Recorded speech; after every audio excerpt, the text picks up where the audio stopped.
Kiingilio cha chini kabisa katika mchezo huu ambao ni eneo la mzunguko ni shilingi 10,015. Ukijumlisha na shilingi 2,000 ya kadi, maana yake mzunguko ni shilingi 17,000. VIP ni shilingi 30,030.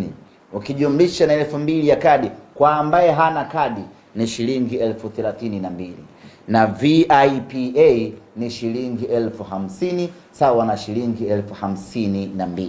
Hivyo ndiyo viingilio vyetu katika mchezo wetu wa Kariakoo Derby, na napozungumza nanyi hivi sasa rasmi tiketi zimeanza kuuzwa.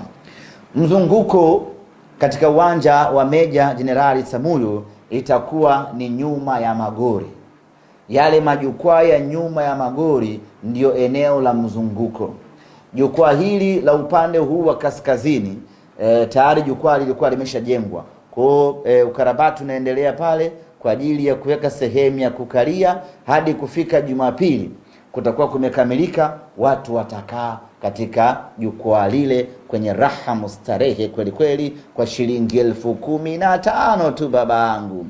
Na jukwaa upande wa pili huku wa kusini kulikuwa hakuna jukwaa, lakini napozungumza nawe hivi sasa jeshi letu la kujenga taifa JKT wapo kazini kwa masaa 24 bila kulala wala kupumzika. Wanafanya kazi usiku na mchana kwa ajili ya kukamilisha jukwaa hilo ili mashabiki wapate sehemu ya kukalia kusini mwa uwanja wa Meja Jenerali Isamuhyo kwa shilingi 10,015 pekee.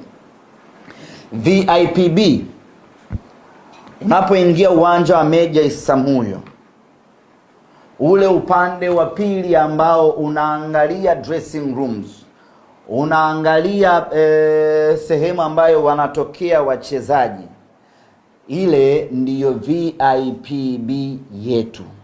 Kwa lugha nyepesi, kwa wale mashabiki wa Simba, ile sehemu ambayo wanakaa wapiga ngoma kwa maana ya Faida na timu yake, ile ndiyo VIPB yetu siku ya tarehe 3. Huko nyuma ama mechi nyingine, hii VIPB huwa inakuwa ni mzunguko, lakini kwenye mechi hii VIPB itakuwa ni shilingi 30,000.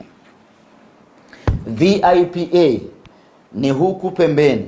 Ukishaingia uwanja wa Meja Isamuhyo, pale chini wanapotoka wachezaji, ili shavu la kushoto na shavu la kulia, yale ndiyo VIPA, na pale ni shilingi 50,000. Viingilio viko vya aina 3 pekee.